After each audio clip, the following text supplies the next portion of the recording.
তোমাদের সামনে নতুন একটা রেসিপি নিয়ে পৌঁছে গেছি, ডাল আর সঙ্গে ডিম দিয়ে। তো চলো পুরো ভিডিওটা দেখতে থাকো।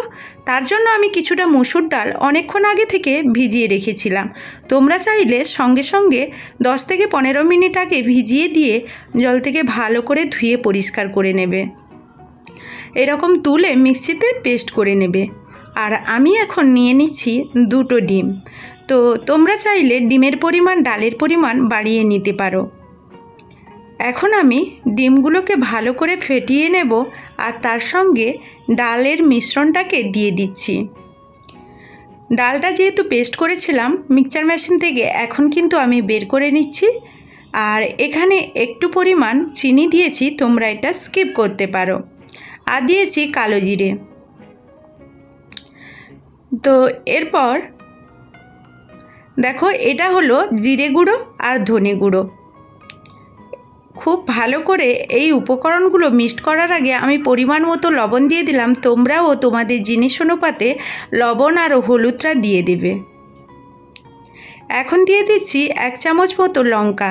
তোমরা লঙ্কাটা বাড়িয়ে কিংবা কমিয়ে দিতে পারো। এখন আমি সবগুলো উপকরণ খুব ভালো করে মাখিয়ে নেব, যাতে যখন মসুর ডালটা আমরা পেস্ট করেছিলাম ওতে যেন না দানা থাকে সেটা খেয়াল করবে। এখন অন্যদিকে একটা তাওয়া বসিয়ে দিয়েছি আর তাওয়াইতে বেশ কিছুটা তেল দিয়ে দিয়েছি। এখন মিশ্রণটাকে খুব ভালো করে আমি পুরো মিশ্রণটা ঢেলে দিচ্ছি। তো আমি এরপর উনুনে ওই মিশ্রণটাকে হতে দেব। তার জন্য তোমরা কিন্তু ঢাকনা ব্যবহার করতে পারো। আমি কিন্তু এখানে আর কোনো ঢাকনা দিলাম না। এখন যেহেতু আমার 1 পিঠ হয়ে গেছে, উল্টানোর সুবিধার্থে আমি একটা থালা নিয়ে নিচ্ছি।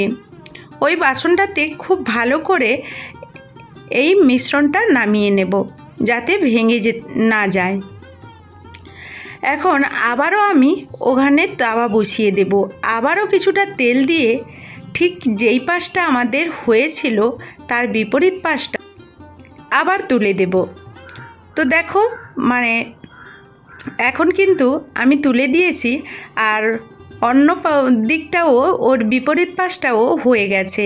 এখন আমি খুব সুন্দর করে নামিয়ে নিচ্ছি। এখন আমি কড়াইটা বসিয়ে দিয়েছি আর এই দিকে দেখো, এইটা আমি কিছু সময়ের জন্য ঠান্ডা হতে দিয়েছিলাম। আর ঠিক কতটা মোটা হয়েছে তোমরা দেখতে পাচ্ছ। এর থেকেও একটু মোটা তোমরা করতে পারো। এখানে আমি কি মশলা নিয়েছি তোমরা দেখতে পাচ্ছ, পেঁয়াজ, টমেটো, আদা আর কাঁচা লঙ্কা। তো এইগুলো আমি সব একসঙ্গে কিন্তু আজকের পেস্ট করে নেব মিক্সিতে। তো এইগুলো সবগুলো একসঙ্গে পেস্ট করে আবারও তোমাদের সামনে চলে আসছি। ওইদিকে ততক্ষণে ওই ডালের ধোকাটা কিন্তু ঠান্ডা হতে থাক। আর অন্যদিকে আমি একটা কড়াইও বসে দিয়েছি, ওটা গরম হতে থাক। কড়াইটা গরম হয়ে যাওয়ার পর আমি অল্প একটু তেল দিয়ে চিনি দিয়ে দিয়েছি। তো ওইটা হতে থাক আর এইদিকে ধোকাটাকে আমি পিস পিস করে কেটে নিচ্ছি।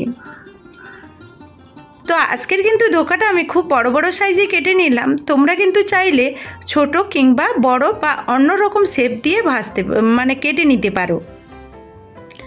তো এইভাবে আমি সবগুলো ধোকা কেটে নিয়েছি আর আমার হাতে চামচ ছিল, ওটা দিয়েই কেটেছি। তোমরা চাইলে ছুরি দিয়ে কিংবা অন্য কোনোভাবে তোমাদের সুবিধার্থে সবগুলো কেটে নিতে পারো। দেখো আমার ধোকাগুলো কত সুন্দর হয়েছে। আর এখন অন্য সাইডে আমার তেলটা গরম হয়ে যাওয়ার পর আমি কিন্তু এখানে জিরে দিয়ে দিচ্ছি। এরপর দিয়ে দেব আমি ওই যে পেস্ট করে রাখা মশলাটা। খুব ভালো করে নাড়াচাড়া করব যতক্ষণ না মশলা থেকে তেল কাটে।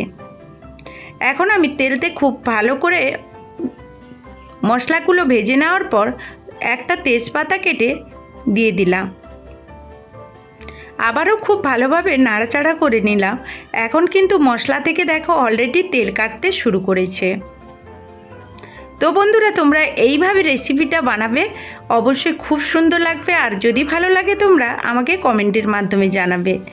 এখন কিন্তু আমি মিক্সচার মেশিন নিয়ে যে পেস্ট করেছিলাম ওইটা জল দিয়ে আর একবার আমি মশলাতে জলটা দিয়ে দিচ্ছি, যাতে মশলাটা ভালোভাবে সেদ্ধ হয়ে কষা হয়ে যায়। এখন কিন্তু মশলা থেকে তেল ছাড়ার আগে আবারও আমি জলটা ভালো করে বারবার ধুয়ে ওখানে দিয়ে দিলাম। তো মশলা ভাজা হয়ে যাওয়ার পর এরপর কিছুটা পরিমাণ জল দিয়ে দিচ্ছি, আর ঢাকনা দিয়ে রেখেছিলাম মশলাটা ভালোভাবে জলে ফুটিয়ে নেওয়ার জন্য। এরপর ঢাকনাটা খুলে আমি কিন্তু দিয়ে দিচ্ছি ধোকাটা দিয়ে আমি কিন্তু 2-3 মিনিটের জন্য ঢাকনা দিয়ে দেব, ভালো করে হতে দেব। তো বন্ধুরা, তোমাদের বাড়িতে যদি না কিছু থাকে তাহলে তোমরা কিন্তু মাত্র 2টো ডিম দিয়ে আর মুসুরের ডাল দিয়ে অবাক করা এই রেসিপিটা বানিয়ে ফেলবে। বাড়িতে একবার বানালে তোমাকে বারবার বানানোর জন্য বিরক্ত করবে সবাই। এখন কিন্তু আমি কিছুক্ষণ ঢাকনা দিয়ে রেখেছিলাম, এবার খুলে নিয়েছি আর পরিমাণ মতো লবণও এর মধ্যে দিয়ে দিয়েছিলাম। এখন কিন্তু গরম মশলা দিয়ে দিলাম। তো এখনও আবারও ভালোভাবে নাড়াচাড়া করে নিচ্ছি, কিন্তু আমি আঁচটাকে বন্ধ করে দিয়েছি। এরপর আমি নামিয়ে নিলাম। নামানোর পর আমি কিছুক্ষণ রেখে দেব, তারপর তোমাদেরকে আবারও দেখাবো যে আজকের আমার এই রেসিপিটা কত সুন্দর হয়েছে। তোমরা চাইলে এইভাবে বাড়িতে ট্রাই করো, অবশ্যই ভালো লাগবে। আর এই রেসিপিটা অসাধারণ হয়েছে, খেতেও যেমন দেখতেও তেমন। তোমরা প্লিজ এইভাবে ট্রাই করে ভালো লাগলে আমাকে জানাবে কমেন্টের মাধ্যমে। তো যাই হোক, ভিডিওটা এই পর্যন্ত। ফিরে আসবো নতুন ভিডিও নিয়ে। ততক্ষণ সবাই সবার পরিবারকে নিয়ে ভালো থাকবে।